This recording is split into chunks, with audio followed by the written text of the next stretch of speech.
Olá, amigos. Vamos estudar um pouco de Espiritismo. O tema de hoje será Milagres existem?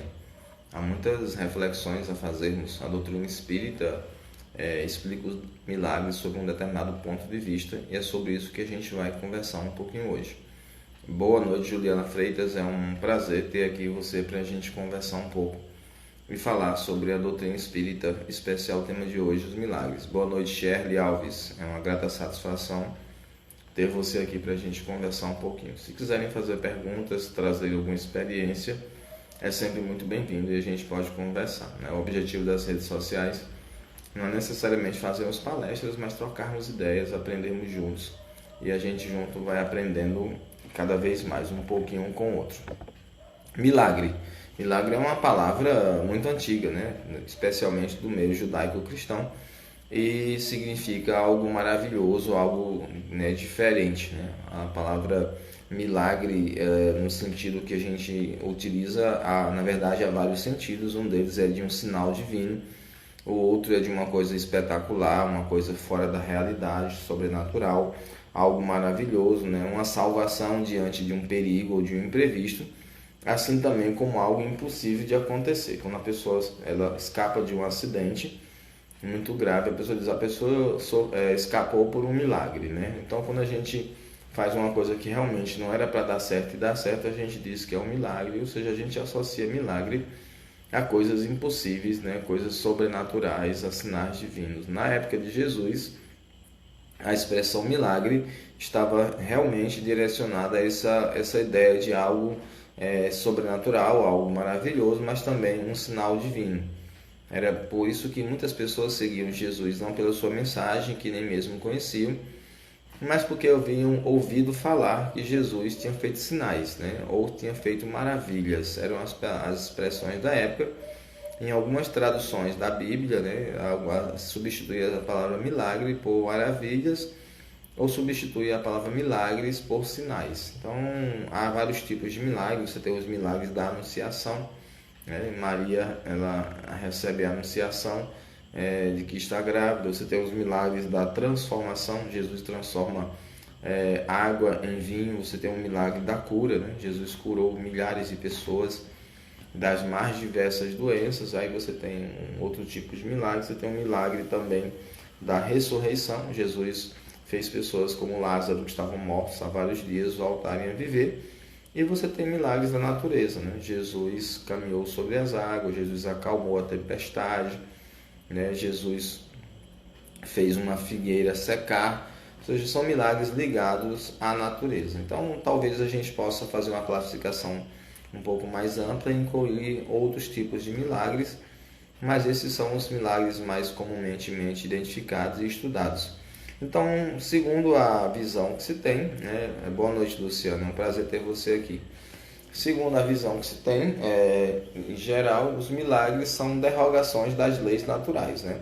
A gente tem uma lei da gravidade, né? A gente não consegue andar sobre as águas, mas Jesus conseguiu. Então, se diz que é um milagre porque uma lei da natureza foi quebrada, né? Na lógica normal, alguém que morre não volta a viver, principalmente depois de ter passado alguns dias. Uma pessoa que tem uma doença incurável também não vai voltar, né, a ter saúde de repente, simplesmente pela vontade de alguém. Então se diz que isso é de alguma forma um milagre, porque houve algum momento ali uma coisa maravilhosa, algum sinal. Hoje as religiões, né, se aproveitam dessa ideia de milagre e realizam milagres nos altares, nas mais diversas religiões. Passa na televisão as pessoas que estavam ali passando por várias doenças.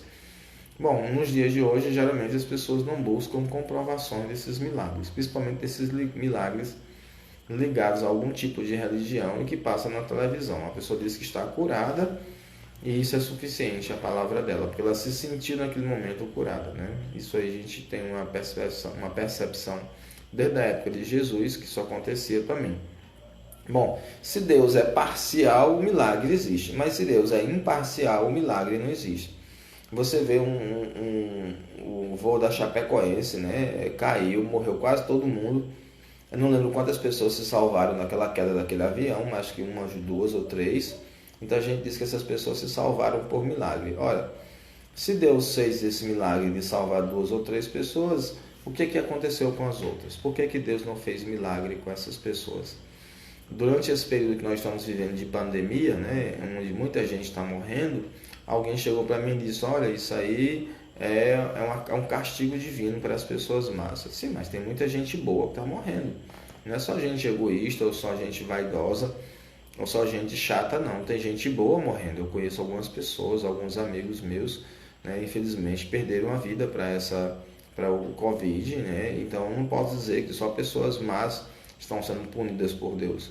Então, quando a gente pensa em um Deus parcial, um Deus que beneficia uns e não beneficia os outros, então é fácil acreditar em milagres, porque a gente vai dizer assim: ah, fulano teve câncer e por milagre se salvou, ele conseguiu superar o câncer. E é que de outros milhares de outras pessoas que não ficaram boas do câncer, por que Deus não ajudou essas pessoas? Ah, porque a pessoa teve fé. Não há comprovação de que aquela pessoa que salvou de um câncer tinha fé e outro não tinha. Muitas pessoas que têm fé, que vão às igrejas, vão às mais diversas religiões, adoecem e morrem dos mais diversos tipos de enfermidade. Então, acreditar que Deus aponta o dedo para uma pessoa e faz um milagre, e a pessoa fica boa, e aponta o dedo para outra e deixa que a pessoa morra de alguma certa maneira, é uma forma de dizer que Deus ele é parcial, ele gosta mais de uns, ou ele privilegia alguns e não privilegia outros, né? Porque só Jesus consegue andar sobre as águas, porque ele é o Filho de Deus. Ao falarmos assim, dizermos que Jesus é o Filho de Deus, ou Filho de Deus com artigo, então estamos dizendo que os outros não são filhos de Deus. São filhos de Deus, mas de quê? De segunda categoria? Por que Deus tem uma preferência? Ele preferiu uma pessoa. Se ele é Deus, ele não tem preferências. Ora, um pai em sua casa, uma mãe em sua casa, não deveriam ter preferência por seus filhos, porque isso revelaria um amor torto, né? Um amor que não está adequado. Tem gente que vai dizer que ama seus filhos de maneira igual, e aí a gente percebe pelas suas atitudes que o pai procura beneficiar os filhos da maneira igual, ou a mãe. Então, por que Deus, o ser de grande sabedoria, né, de grande amor, teria preferência por uma pessoa apenas e deixaria a outra restante da humanidade sem essa preferência? Então, por que algumas pessoas são beneficiadas por milagres? Por que algumas pessoas conseguem fazer milagres e outras não têm esses benefícios? Então, é uma visão estreita do que seria a justiça divina e a bondade divina. Então, Deus ele não pode derrogar suas próprias leis. Se ele criou a lei da gravidade, nós chamamos assim, provavelmente Deus não chamou isso de lei da gravidade, mas o Isaac Newton diz que matéria atrai matéria de alguma maneira. Ou seja, nós estamos aqui pregados no solo porque a Terra é muito grande, é matéria, e nós somos matérias, né? E aí nós somos atraídos pela Terra porque matéria atrai matéria. Então isso aí é a lei da gravidade, isso aí é uma coisa que se estuda no ensino fundamental e no ensino médio, em qualquer escola, em qualquer livro de ciências. Bom, isso é uma lei universal, está presente no Sol, está presente na Lua, está presente no espaço, no fundo do mar, em todo lugar. Obviamente há modificações, porque no Sol, né, a massa do Sol é muito maior, a massa da Lua é menor, e aí vai ter mais gravidade em um lugar, menos gravidade em outro, mas é uma lei da natureza. Alguém conseguir andar sobre a água, como é o caso de Jesus, de ter andado sobre as águas, foge essa regra. Portanto, quebra essa regra, que é uma regra para todos. Por que uma pessoa só ela é beneficiada, enquanto o restante da humanidade não é? Veja bem, andar sobre as águas é um fenômeno maravilhoso. Seria muito útil num dia de um enchente, onde muitas pessoas perdem a vida, né? As pessoas pudessem andar sobre as águas simplesmente porque tem fé. Mas nessas horas está todo mundo desesperado, está todo mundo em sofrimento, pensando em não perder suas vidas. Você já imaginou se as pessoas que estavam no Titanic tivessem muita fé e pudessem andar sobre as águas geladas, né? E aí mais de 3.000 pessoas morreram porque não tinham fé? Então não faz sentido, né? A expressão Deus salve nossas almas, se não me engano, veio do Titanic, né? Que é SOS, né? Que seria mais ou menos isso, né? Em inglês. Quer dizer, porque as pessoas já entendiam que os seus corpos estavam perdidos, as suas vidas já estavam perdidas ali. Então, os milagres eram fenômenos naturais ou mediúnicos não compreendidos pelos conhecimentos da época, né? Por exemplo, as curas milagrosas. As pessoas eram curadas das mais diversas enfermidades e hoje algumas dessas enfermidades são tratadas, né, pela medicina. Por exemplo, a epilepsia. uma pessoa tem uma crise epilética, ela geralmente volta sozinha ao seu estado normal em alguns minutos, né? Então o que se pode fazer é ter cuidado para que essa pessoa não se engasgue com a própria saliva, colocar ali uma posição que ela consiga respirar, que ela fique em posição cômoda, que sozinha ela tende a voltar, né? E aí ela tomando as medicações adequadas, ela vai ter poucas ou nenhuma crise epilética. Há casos em que é preciso fazer uma cirurgia porque a medicação não está funcionando, mas casos outros aí, não sei as estatísticas, se é a minoria ou a maioria, mas é uma doença que tinha na época e as pessoas tomavam como se fosse um deus, como se fosse a ação de um demônio. Jesus, ao acalmar essa pessoa naquele momento, as pessoas tinham a sensação de que aquela pessoa não teria mais crises epiléticas. Veja bem, os apóstolos, quando escreveram os evangelhos, eles escreveram os evangelhos muitos anos, 30, 40 anos depois da morte de Jesus. Não dava para acompanhar as pessoas que passaram por esses milagres da cura para saber se elas de fato foram curadas, né? Assim dizer, a pessoa tinha uma crise epilética e era um lunático, como aparece na Bíblia, e aí depois de algum tempo a pessoa ficou boa e a gente acompanhou, os apóstolos acompanharam essa pessoa durante décadas para ver se a doença realmente não voltou. Hoje em dia a gente não faz isso, né? A pessoa vai a um centro espírita, faz um tratamento espiritual, uma cirurgia espiritual, diz que ficou boa, não volta mais e ninguém do centro espírita costuma frequentar a casa dessa pessoa, ir ao médico, pedir radiografias, pedir exames que demonstrem que a pessoa de fato, após a cirurgia espiritual, ficou boa, né? Às vezes tiram um carnegão lá de sangue da pessoa, é uma coisa maravilhosa, fantástica, eu vi isso.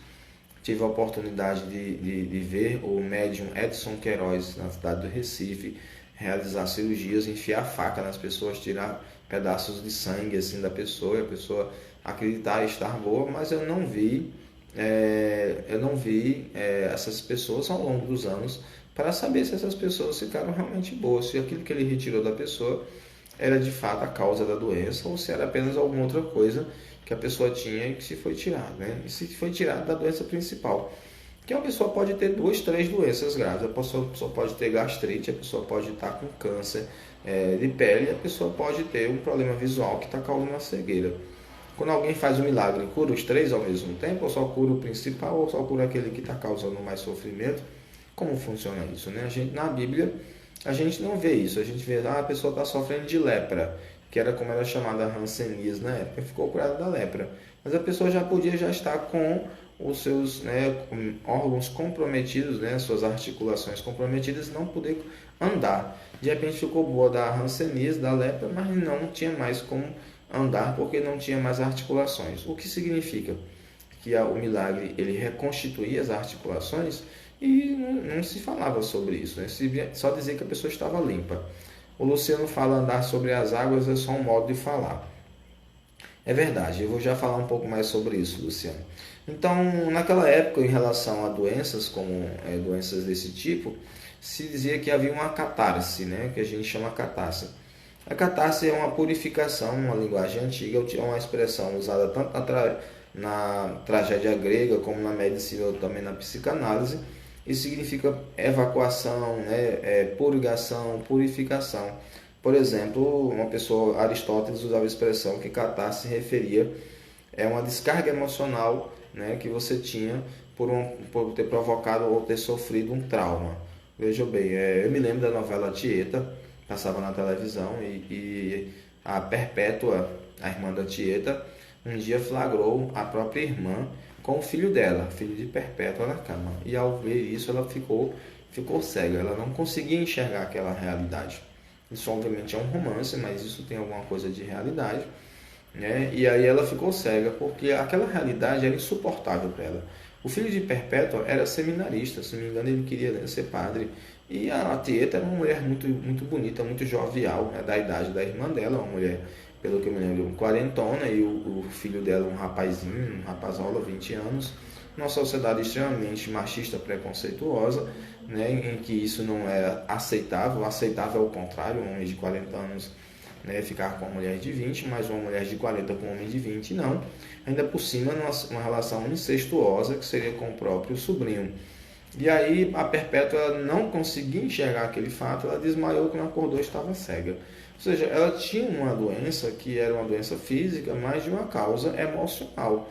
Resolvido o problema emocional, a pessoa poderia voltar a enxergar, já que no globo ocular, no nervo óptico, não havia nenhum problema. Era a mente dela que se negava a ver uma realidade. Quer dizer, quando a gente pensa numa cobra, numa jiboia que engole um animal, ela fica ali, segundo o dito popular, 7 dias repousando, digerindo o animal. Ela precisava de um tempo, para digerir a situação de ter visto o próprio filho na cama com a tia.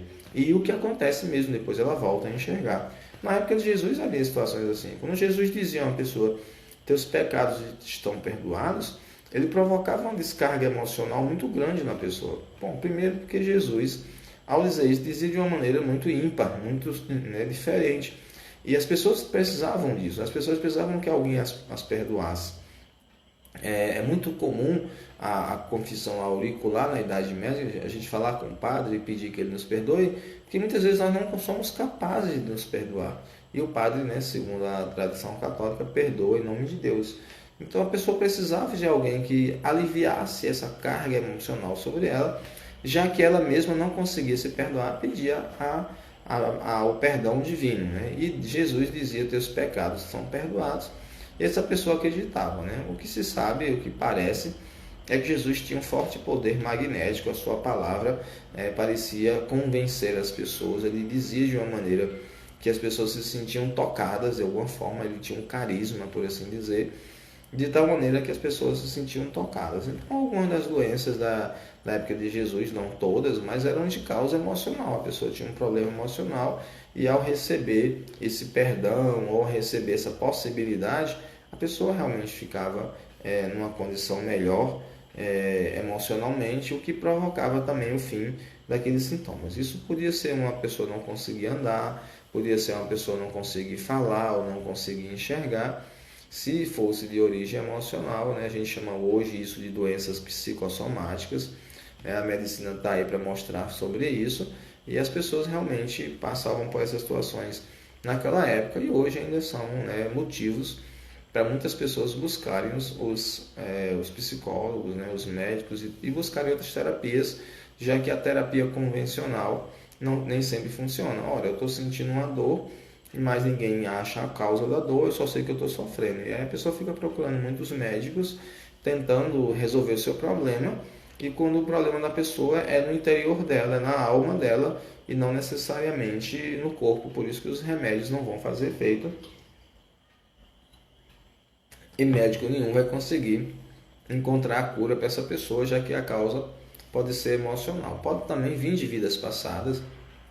Nós podemos ter algumas doenças físicas das quais a medicina investiga e não encontra as causas, mas que a causa pode estar em uma vida passada, que ainda está influenciando o psiquismo dessa pessoa e que vem de alguma maneira derramar sobre o corpo da pessoa, causando essa enfermidade momentânea.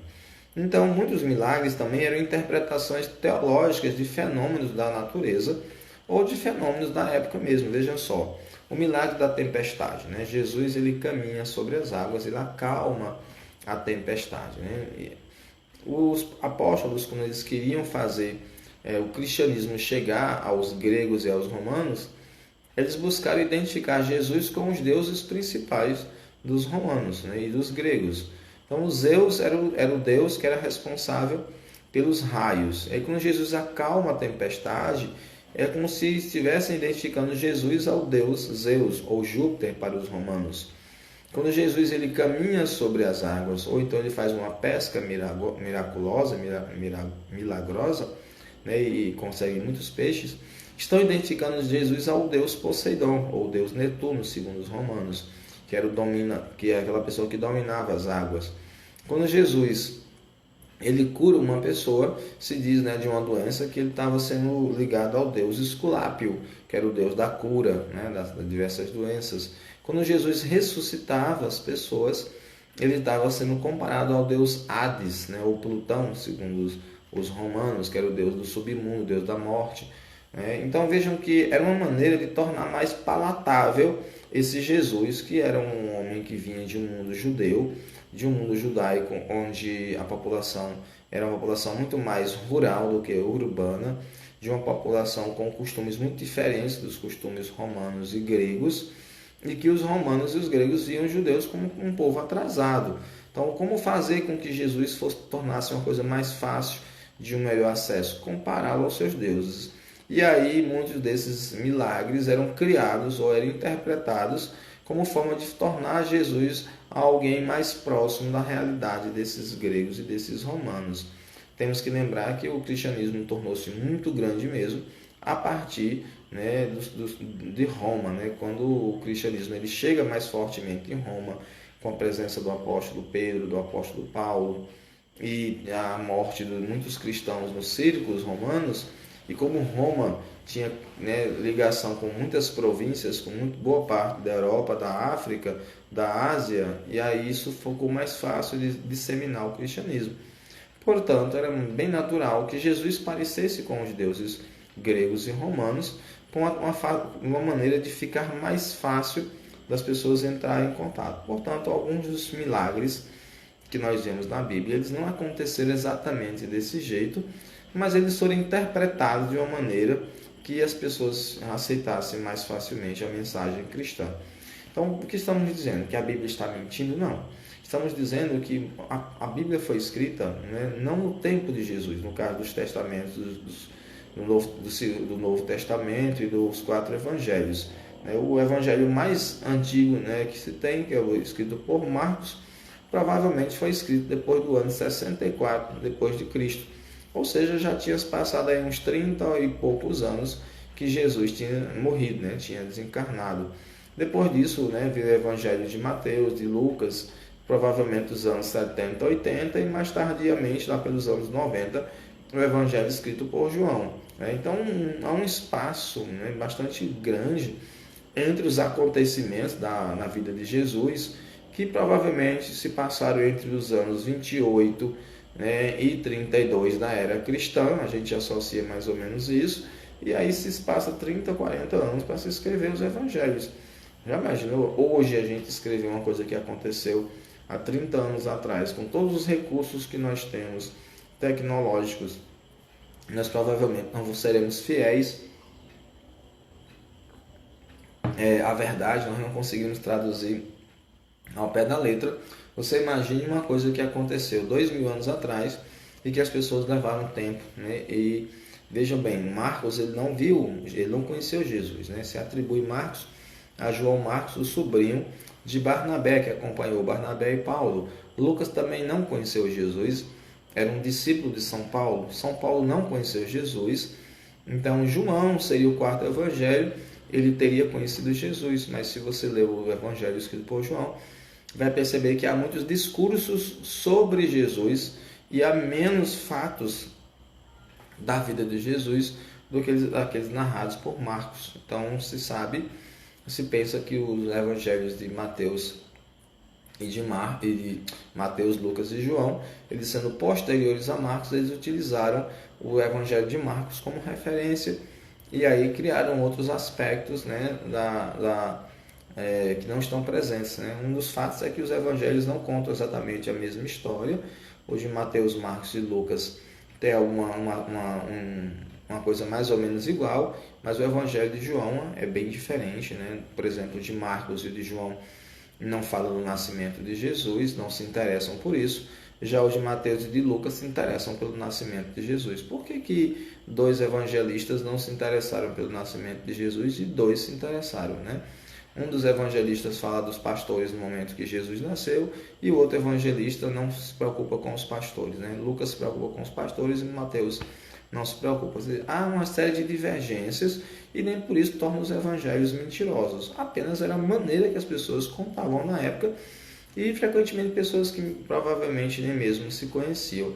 Portanto, muitos dos fenômenos que nós entendemos por milagres foram contados 30 anos depois. Se a pessoa, ou Lucas, chegasse para Paulo e dissesse assim: Paulo, como é que foi? Não, eu ouvi falar, porque eu andei entre os primeiros apóstolos, que aconteceu assim. Aí o Lucas ia e anotava. Tem um filme no Netflix né, que eu assisti aqui, teve a oportunidade de assistir no cinema, né, justamente retratando esse momento em que Lucas vai várias vezes à prisão conversar com São Paulo, e Paulo vai relatando aquilo que sabe sobre a vida de Jesus, e a partir daí Lucas escreve o Evangelho, Lucas escreve o Atos dos Apóstolos. É uma reflexão, é uma ficção, mas baseado no que seria a interpretação de como Lucas conseguiu escrever sobre o nascimento de Jesus, sobre a vida de Jesus. É muito interessante que Lucas provavelmente conheceu a mãe de Jesus, mas não fala sobre a morte de Maria, como foi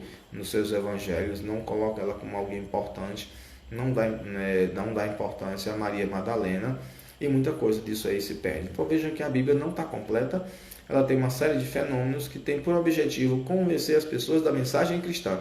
Evangelho significa boa notícia ou boa nova. Então o objetivo não era traduzir a verdade, mas traduzir a mensagem do que seria o cristianismo, e ela fez isso muito bem, tanto é que 2000 anos depois as pessoas ainda continuam acreditando nisso. Então, muitos fenômenos daquela época, como até mesmo de hoje, ainda são incompreensíveis para a ciência, né? Por exemplo, a gente não sabe por que a pessoa nasce autista, né? Ou desenvolve autismo, né? Quer dizer, é um fator ambiental, é uma coisa que vem de pai para filho, é biológico, há várias explicações. Então a gente diz assim, então a ciência não explica tudo. Há algumas pessoas que têm um transtorno desintegrativo da infância, em uma certa idade, por volta dos 10 anos, começa a virar criança de novo, a criança se desenvolve até por volta dos 8, 9, 10, 11 anos, e começa a regredir, a virar bebê de novo, e começa as suas faculdades físicas e cognitivas, intelectuais, a regredirem, né? E há uma série de outras patologias que não se compreende por que as pessoas têm isso. Quando a gente fala de esquizofrenia, não se sabe por que alguém se torna esquizofrênico. Nasce esquizofrênico, mas o que é? É um problema no quimismo do cérebro, quer dizer, a química do cérebro não está funcionando direito, e por isso a pessoa tem alucinações. Mas por que nem todo mundo tem alucinações? E por que aquilo ali tem? Então vejam que hoje mesmo, né, as ciências, elas não têm, quando eu digo as ciências, porque são muitas, a medicina é uma ciência, a história é outra ciência, mas as ciências hoje não têm explicações para todos os fenômenos da natureza. E aí eu dei somente o exemplo, né, da medicina, no caso do autismo, porque estamos falando de situações, né, que envolvem cura, né? Quer dizer, se a pessoa se encontrássemos a cura para o autismo, muitas crianças que acabam padecendo, muitas famílias sofrendo em relação a essa situação, já que nem todo mundo compreende, existe todo um fenômeno de preconceito da sociedade, de não saber lidar com uma pessoa que seja autista e assim por diante, e isso também uma série de outras coisas, por exemplo, em relação aos esquizofrênicos também, pessoas que sofrem a esquizofrenia, né, são tão mal interpretadas, são tidas como loucas, e quando na verdade ela tem um transtorno que, devidamente medicados, com psicoterapia, com determinados cuidados, essa pessoa pode ter uma vida relativamente normal. Mas uma pessoa com um problema de gastrite também pode ter uma vida relativamente normal, mas as pessoas não vão ligar se você tiver gastrite. Porém, talvez até eu consiga emprego se tiver gastrite, mas se eu tiver esquizofrenia, talvez as pessoas não queiram me dar um emprego, né? Há diferenças, obviamente não é a mesma coisa, mas todos dois são limitantes, né? Uma pessoa com gastrite não pode, às vezes, quando está numa crise de gastrite, trabalhar adequadamente, porque está sentindo dor, está tomando medicação. E uma pessoa com esquizofrenia também poderá não trabalhar um determinado dia, porque está passando uma crise e precisa de alguns dias para repousar, para tomar medicação, para fazer psicoterapia e voltar ao seu normal, já que não há um normal para todos, mas há um normal para cada um de nós. Então vejam bem, explicar os fenômenos da época de Jesus, os fenômenos que nós chamamos de milagres, é muito difícil porque a gente está muito longe no tempo. A gente não tem como avaliar, não tem como saber se uma pessoa que foi curada por Jesus, se ela continuou curada ou se ela voltou a desenvolver a doença dela, porque os próprios apóstolos não se preocuparam com isso. Eles não citam nas passagens evangélicas que a pessoa foi curada e continuou curada, né? Quer dizer, o próprio Lázaro, ele passou pela ressurreição, mas ele está vivo até hoje, ou ele morreu, né? Então, se ele morreu como, né? Morreu quando, né? Morreu quanto tempo depois? E essa segunda morte, como foi? Quer dizer, não há uma explicação. Provavelmente o Lázaro não está vivo, porque senão a gente saberia que uma pessoa que passou 2000 anos e não morreu, será que ele envelheceu depois disso? Como é que aconteceu? Ou seja, os milagres eles não fazem sentido, porque são fenômenos que mudam as leis da natureza, e Deus não pode mudar as leis que Ele mesmo criou para agradar a um e a outro, né? Ah, meu Deus, poupe meu familiar, a minha mãe, o meu irmão, meu pai, meu filho, que está com câncer, faça esse milagre. Aí Deus vai e faz isso. Aí não faz pelo do vizinho? Por que isso? Por que Deus ele privilegia uns e não outros? Então, a espera de um milagre pode significar esperança diante de uma situação desesperadora. O Roberto está aqui perguntando. Boa noite, professor Júnior. Boa noite, Roberto. É um prazer ter você aqui. Remédios controlados deixam com o tempo a pessoa pior ou com o tempo cura? Bom, eu tenho um gastrite, então eu tomo um remédio controlado. Ele é um remédio controlado não pelo médico, já que eu posso comprar, né, facilmente numa farmácia, mas eu tenho que tomar com uma certa regularidade para evitar ter problemas de gastrite, né? E aí é uma necessidade.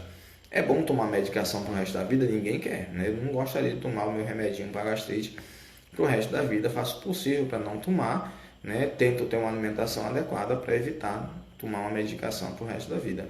O mesmo acontece para qualquer outra coisa. Uma pessoa que tem um transtorno mental, citando ainda a esquizofrenia, ela poderá não precisar tomar a medicação, mas quem determina isso é o médico. Porque uma pessoa que tem uma doença, por exemplo, gastrite, todo mundo tem gastrite, não é igual não. Tem gente que tem uma gastrite muito forte e tem gente que tem uma gastrite leve. Tem gente que a gastrite é tão forte que vira uma úlcera. Do mesmo jeito, tem gente que tem esquizofrenia que está realmente incapacitada para o trabalho. Ela não tem a menor condição de trabalhar.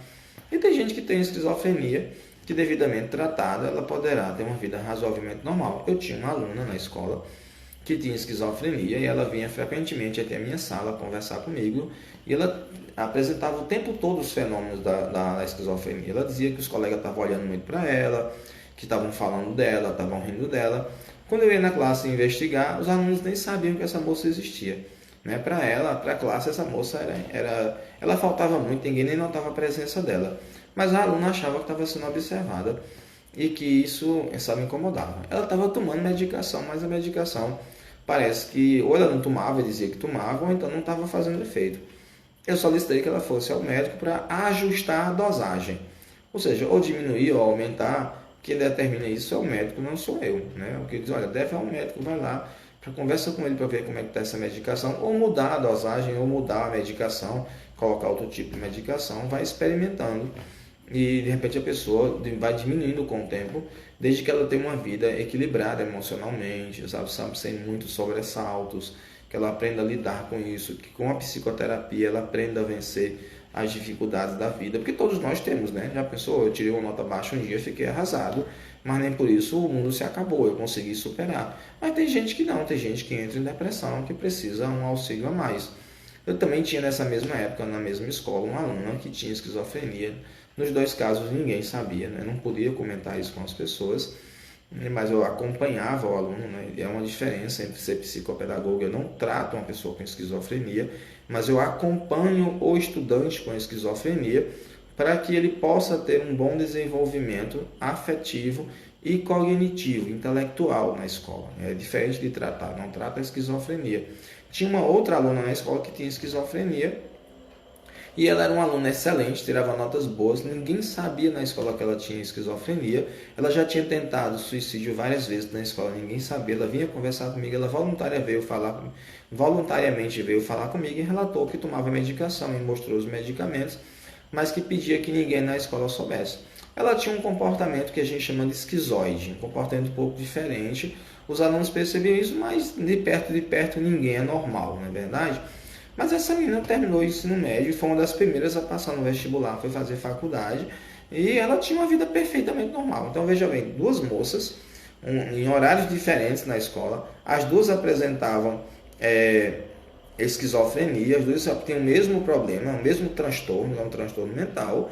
Uma não sei se estava devidamente medicada, porque a família não vinha à escola, ela era maior de idade e também não queria que a família viesse e eu nunca consegui ter o acompanhamento adequado dela.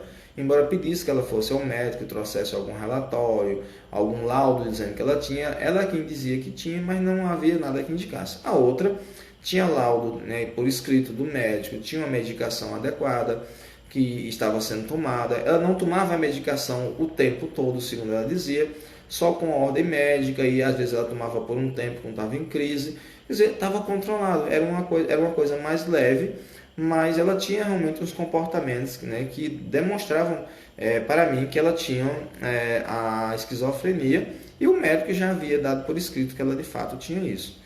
Então, detando a medicação em dia, tendo uma visita ocasional, aliás, regular ao médico, ao psiquiatra, fazendo psicoterapia, no caso um psicólogo, um psicanalista, né, ou um terapeuta ocupacional, de acordo com o que o médico indicar, essa pessoa poderá ter uma vida razoavelmente normal, já que eu também não tenho uma vida normal, que às vezes eu estou com um problema no estômago e não consigo realmente trabalhar com qualidade, ou até mesmo falta o trabalho para fazer uma endoscopia ou alguma coisa desse tipo. Então, não há nenhum problema em tomar medicação. As pessoas rejeitam muito, as pessoas resistem muito tomar medicação. A medicação é uma dádiva divina, é um milagre de Deus. Já pensou se não existisse medicação? Estou morrendo de dor de cabeça, tomo uma aspirina, olha, a dor de cabeça passou. É para usar sempre? Não, é para usar quando eu tiver dor de cabeça. E aí, se a dor de cabeça é constante, eu devo procurar um médico para descobrir as causas dessa dor de cabeça, para que essa causa seja cessada e a dor de cabeça passe. Não é para normal eu ter dor de cabeça a vida inteira, né? Aí, estudando o caso, talvez eu pare de tomar medicação um dia. É assim que funciona. O Luciano pergunta, né, assim, diferença de esquizofrenia para epilepsia.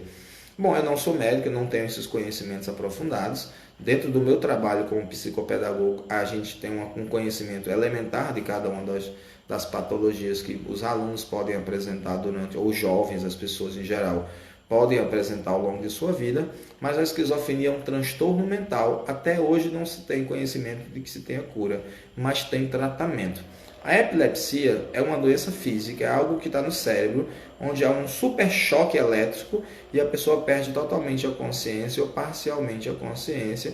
E ela tomando a medicação, a gente popularmente, não vou dizer o nome da medicação, mas a pessoa pode encontrar essa medicação indicada pelos médicos, é dada sob controle médico, não se compra de qualquer maneira. Na medida certa, a pessoa não tem as crises epiléticas. Então, é um problema físico, puramente físico, biológico, que é a epilepsia, que há tratamento e às vezes há até cura com alguns tipos de cirurgia que conseguem, porque não existe um só tipo de epilepsia, né? Existem vários tipos, e aí a pessoa tratada adequadamente poderá ter uma vida perfeitamente normal. A mesma coisa acontece em relação à esquizofrenia. Não tem cura, mas tem tratamento. Tratando no início, quando a gente tem o primeiro surto esquizofrênico, quando a gente tem um tratamento, a gente tem aí uma boa chance de não ter um segundo surto, tendo uma medicação. Quando a gente tem um segundo surto, aí já cai, a pessoa já tem menos chance de um tratamento ter mais efeito. E se a pessoa tem um terceiro surto, ainda assim por diante. Quer dizer, quanto mais surtos esquizofrênicos, né, a pessoa tiver, menos chance de ter uma vida normal a pessoa tem. Por isso que teve o primeiro, que a família achou que aquilo ali tinha sido uma coisa diferente, um surto esquizofrênico, procurar o médico. E quanto mais cedo tratar, mais cedo a pessoa terá as condições, né, de ter uma vida normal. Então, Luciano, a esquizofrenia não é um problema emocional. Tá? Um problema emocional, por exemplo, eu posso estar triste, né? A tristeza é uma emoção, mas eu consigo controlar a emoção. Por exemplo, o medo é uma emoção. É impossível eu não sentir medo. Se um jacaré me aparece na frente, eu tenho medo. Agora eu posso controlar esse medo e correr. Eu posso controlar esse medo e subir numa árvore. Então, a emoção em si ela pode ser controlada, mas a esquizofrenia não é um transtorno emocional. Quer dizer, não é um problema de medo. Por exemplo, uma pessoa que tem uma fobia, que é um medo exagerado, um medo que seja, por assim dizer, irracional, por exemplo, de barata. Tem gente que tem fobia de barata, sobe numa cadeira, grita, entra em desespero, seja homem ou seja mulher. É uma fobia porque é um medo irracional, exagerado. Então, esse é um problema emocional. A esquizofrenia não é esse caso. A esquizofrenia tem uma série de sintomas que a pessoa tem delírios, a pessoa tem alucinações, A pessoa fala com pessoas que não existem, a pessoa acredita que tem gente vigiando ela, que tem um chip dentro da cabeça dela e a NASA está avaliando ela, ou que não sei o que, os extraterrestres. Ela tem uma série de delírios, que são imagens que não fazem sentido na realidade, ou ela tem alucinações, que são coisas que existem, mas que ela aumenta, ou ela cria a partir daquilo ali. E é por isso que o tratamento do esquizofrênico não é a mesma coisa do tratamento para a pessoa com epilepsia. Né? O epilético ele pode não precisar de um psicólogo. Ele pode estar bem com ele mesmo, né? Mesmo isso baixando a autoestima dele, por ele ter um ataque dentro da escola, né? Quer dizer, tem uma crise dentro da escola, os colegas verem. Mas a pessoa pode estar de bem, como dizia o jovem, estou de boa, isso acontece, eu tomo medicação e não tenho mais. E de repente, uma pessoa com epilepsia pode precisar de um tratamento com psicólogo, porque a autoestima dela pode estar lá embaixo, porque ela sente vergonha de ter essa patologia, diferente de um esquizofrênico. Não dá para não ter as crises, mesmo com a medicação, às vezes a pessoa tem as crises, né, que a gente chamaria de surtos, mas a pessoa precisa de um tratamento para identificar que aquilo que ela está vendo, está ouvindo, ela está passando, não é necessariamente uma realidade. É a realidade para ela, mas não é a realidade de fato, e que ela tem que aprender a lidar com essas situações. Ou seja, são coisas diferentes, de áreas diferentes que a gente trata. Eu tenho o meu conhecimento é limitado apenas ao espaço educacional, já que eu trabalho com isso na escola, já que eu sou psicopedagogo, mas é um conhecimento limitado, né? Seria preciso conversar com alguém que conhecesse mais. Na internet tem bons vídeos, tem boas leituras que a gente pode aprender algumas coisas sobre isso. Também alguns bons livros. A espera de um milagre pode significar esperança diante de uma situação desesperadora, né? Às vezes um médico chega para a família e diz, olha, nesse momento está nas mãos de Deus, seu familiar,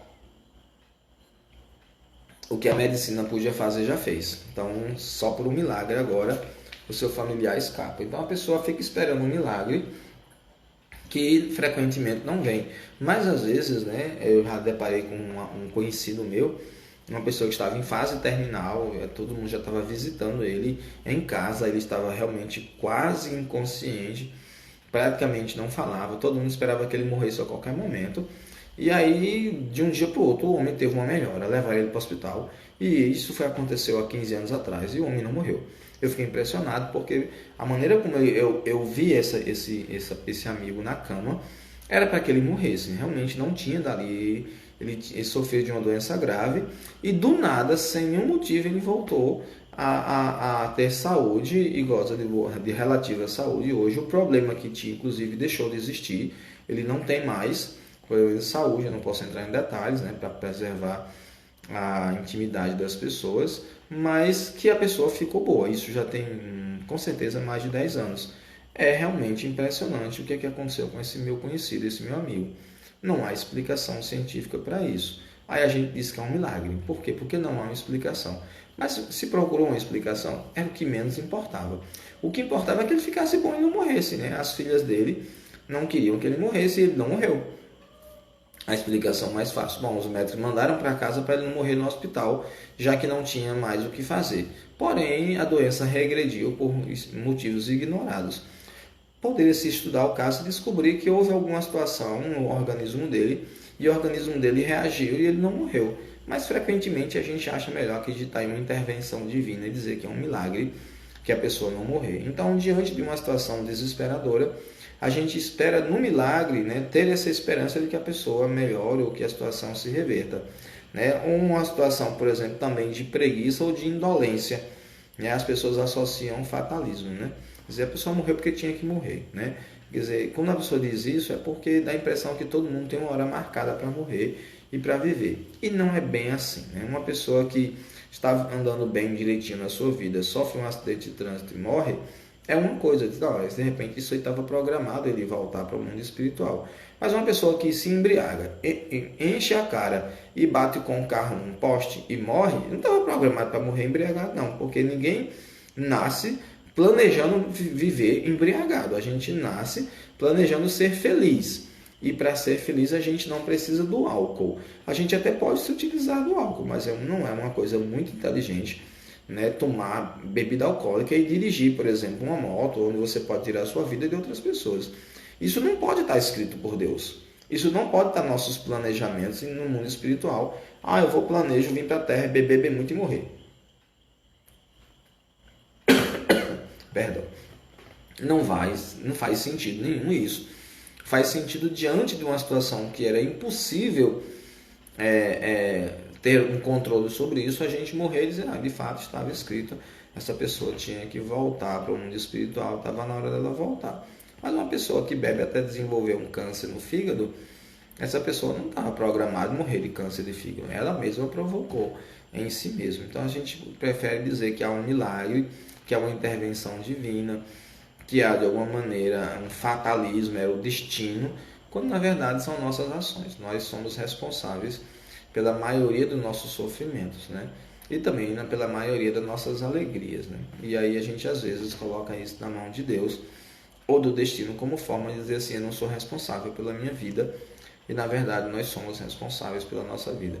Mesmo diante de uma doença, né, uma doença grave que pode tirar a nossa vida, essa doença pode vir para ensinar não a pessoa que está doente, mas os familiares, né? De repente a pessoa que está doente, ela se propõe a vir à Terra e ter essa doença, que vai ser ruim, vai ser dolorosa, mas para ensinar alguma coisa aos familiares, né? Eu conheço pessoas que eram muito materialistas, que eram muito céticas, e de repente perderam um familiar muito querido através de uma doença, e a partir daí essas pessoas começaram a buscar explicações para a morte, para o que há após a morte, e se tornaram de algum tipo de religião espiritualista, como espiritismo, catolicismo, alguma coisa.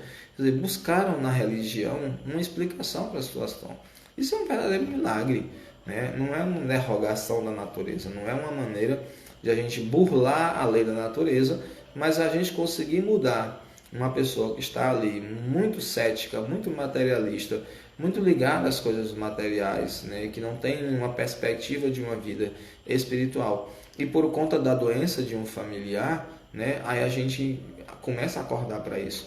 De repente esse familiar veio para a Terra sabendo que iria morrer, mas que rapidamente, com poucos anos de vida, mas que sabia que estava vindo apenas para despertar nos seus amigos aqui na Terra, que seriam seus pais, seus irmãos, os seus amigos mesmo, com o objetivo dessas pessoas acordarem, dar um empurrão nas pessoas. Veja, nem sempre a gente pode olhar como se tudo que acontecesse fosse um castigo. Ao contrário, tudo que acontece é uma experiência que serve para nos ensinar alguma coisa. E às vezes, eu como professor ensinei a minha vida inteira. Passei praticamente 30 anos dentro de sala de aula ensinando. Mas será que eu só ensinei? Ou será que eu aprendi algumas coisas? Então muitas pessoas aprenderam comigo e eu aprendi com muitas pessoas também, né? E depois as coisas foram amadurecendo e eu continuei aprendendo em outros lugares. Portanto, necessariamente não podemos ver um milagre como um fatalismo, né? Uma doença como uma coisa do destino, né? Pode ser simplesmente uma necessidade de quem está doente passar por essa situação para aprender alguma coisa, ou essa pessoa tem uma doença para que as pessoas em torno dela, né, os familiares, os amigos, aprendam com alguma coisa com essa doença, desenvolvam em si talvez fé, esperança, desenvolvam em si talvez uma visão mais espiritualista da vida, e que nem sempre nós temos. Então os maiores milagres são aqueles em que vencemos o orgulho e o egoísmo, né? Quando a gente não tem fé diante de uma situação. Já pensou uma pessoa que tem câncer e que se entrega ao câncer, não toma medicação, não tenta salvar, ela morre? E já aquela outra pessoa que tem um câncer e luta contra ele vorazmente e consegue vencer o câncer, o quanto essa pessoa que lutou aprendeu? Tem gente que luta contra o câncer e morre, não consegue, faz parte da vida. Mas assim como uma pessoa que enfrenta uma grande quantidade de água e tenta nadar para se salvar, e aí consegue se salvar, a vida é mais ou menos isso. Diante dos problemas, sejam eles um câncer ou um aluguel para pagar, né, que não tem a mesma intensidade, obviamente, mas são dificuldades na vida que nós temos que superar. E o aluguel para pagar, assim como o câncer, nos ensina alguma coisa. Agora, tem gente que passa por uma doença, seja ela mais simples, como uma gastrite, e que não tira nenhum ensinamento daí. E tem gente que passa por uma coisa muito mais simples do que uma gastrite e tira profundos ensinamentos. As pessoas, em geral, que buscam algum tipo de conhecimento espiritual, seja no espiritismo ou em qualquer outro tipo de filosofia espiritualista, são pessoas que geralmente procuram dar significado aos acontecimentos da vida. Quando ela passa por uma experiência, né, que não seja uma experiência saborosa, que seja uma experiência dolorosa, essa pessoa procura tentar, o que aconteceu? Por que isso aconteceu comigo? Onde foi que eu errei? O que está errado? E aí a pessoa tenta trazer alguma experiência dali, algum aprendizado, e isso faz a pessoa crescer. E há pessoas que passam por essa terra sem olhar para o mundo, só tentando gozar as coisas da vida, mas não querem tirar conhecimentos válidos daí. Por isso que nós nascemos muitas e muitas vezes. Por isso que a expressão indolência, né, que é mais ou menos como uma preguiça, a pessoa que não quer fazer nada, fica ali parado, não evolui, porque não tira das experiências da vida lições que possam fazer com que ela tenha uma vida melhor. Ora, se eu sou uma pessoa muito irritada e um dia eu percebo que sou uma pessoa muito irritada, que me dou mal com as pessoas e que eu já perdi emprego, já perdi amigos por conta disso, no momento que eu percebo isso e começo a me trabalhar, começo a aprender que eu devo ser uma pessoa mais razoável, mais palatável, uma pessoa que trata melhor os outros, quando eu aprendo com essas experiências vão embora, não voltam mais para mim. Por quê? Porque eu já aprendi com elas, já fui testado por mim mesmo. E se de vez em quando ela volta, é porque a vida está me testando para saber se eu realmente aprendi com aquilo. Então as doenças são mais ou menos isso. Não são punições divinas. As curas não são milagres divinos. O milagre mesmo é a gente conseguir vencer o orgulho e pedir perdão a quem a gente ofendeu, sabe? É a gente conseguir dividir o lanche na escola, quando a gente é ensinado a gente não dividir, a gente ser egoísta. A sociedade da gente estimula o egoísmo e o orgulho. E é um milagre a gente conseguir vencer isso. Eu acho um grande milagre uma pessoa que está utilizando drogas e consegue ir para um centro de reabilitação e consegue vencer as drogas. Isso por quê? Não é uma intervenção divina, né? Essa pessoa que teve essa ação, às vezes a amizade, as pessoas que a ajudaram de alguma maneira a superar esses obstáculos. Uma pessoa que vai para o AA, né, para os Alcoólicos Anônimos, e consegue vencer o álcool e depois passar essa experiência para outras pessoas. Eis um verdadeiro milagre. Isso não muda as leis da natureza. Não é necessário que Deus se corporifique na terra e faça acontecer. Eu posso ajudar um amigo meu que está tomando álcool demais a diminuir a dosagem ou até parar de tomar álcool. Isso é um verdadeiro milagre. Deus não tem que interferir nisso. É uma ação minha com aquela pessoa. É uma questão de amizade, é uma questão de amor. E isso é muito mais simples. Isso é muito difícil de acontecer, porque o difícil é eu me preocupar com meu vizinho, o difícil é eu me preocupar com meu familiar, ao ponto de perder momentos de meu repouso para levar um familiar para um centro de reabilitação, como o pessoal do AA ou outro qualquer. Então veja que há milagres que podem acontecer, mas que exigem de nós muito esforço. Por isso que Jesus falava, né, que se tivéssemos fé como um grão de mostarda, poderíamos fazer com que as montanhas se lançassem ao mar. As montanhas são a indiferença, são o egoísmo, são o orgulho. Allan Kardec escreve sobre isso no Evangelho segundo o Espiritismo, quando ele fala sobre bem-aventurados os aflitos. Então nós precisamos vencer esses grandes obstáculos da vida, e conseguir vencer às vezes é um grande milagre. Conheço gente muito vaidosa, muito orgulhosa, que jamais perdoaria aquele outro que lhe fez mal, e o grande milagre será perdoar. Andar sobre as águas não serve para nada, né? Talvez seja só um fenômeno que espantaria as pessoas. Algumas pessoas até conseguem fazer isso hoje com a prestidigitação. São pessoas que são ilusionistas, mágicos, que ganham a vida fazendo essas coisas espetaculares. Mas no dia a dia mesmo, perdoar e amar aqueles que nos ofendem, eis uma grande dificuldade. Esse é um verdadeiro milagre. Queria muito agradecer a presença de vocês, né? Livânia Cruz, Luciano, Jorge Madison está por aqui, quem mais? Gódiva, o João Roberto, a Sheila Cordeiro, tem mais gente por aqui, Jesus Silva, Kelvin Araújo, Ju Souza, Shirley, Juliana Freitas, e mais alguém que eu passo despercebido. Queria agradecer a presença de vocês, agradecer as intervenções de vocês, as perguntas, as opiniões. Estamos aprendendo juntos, eu não sei tudo, estou também estudando o Espiritismo, espero um dia conhecer um pouco mais. Acho que não é possível a gente conhecer todo o Espiritismo, toda a doutrina espírita, porque precisaríamos de muitas e muitas e muitas vidas. Como o Espiritismo só tem aí uns 150, 160 anos, eu acredito que só deva ter sido espírita nessa vida, talvez no máximo mais uma vez, precisaria nascer e também no mundo espiritual estudar e aprender para aplicar a minha vida. O objetivo da vida é aprendermos a sermos pessoas melhores para sermos pessoas felizes. O resto é detalhe que a gente vai pegando pelo caminho. Muito obrigado pela atenção de vocês, pela presença de vocês. Toda terça e toda quinta estamos aqui às 20 horas para a gente conversar. Um abraço a todos e uma boa noite.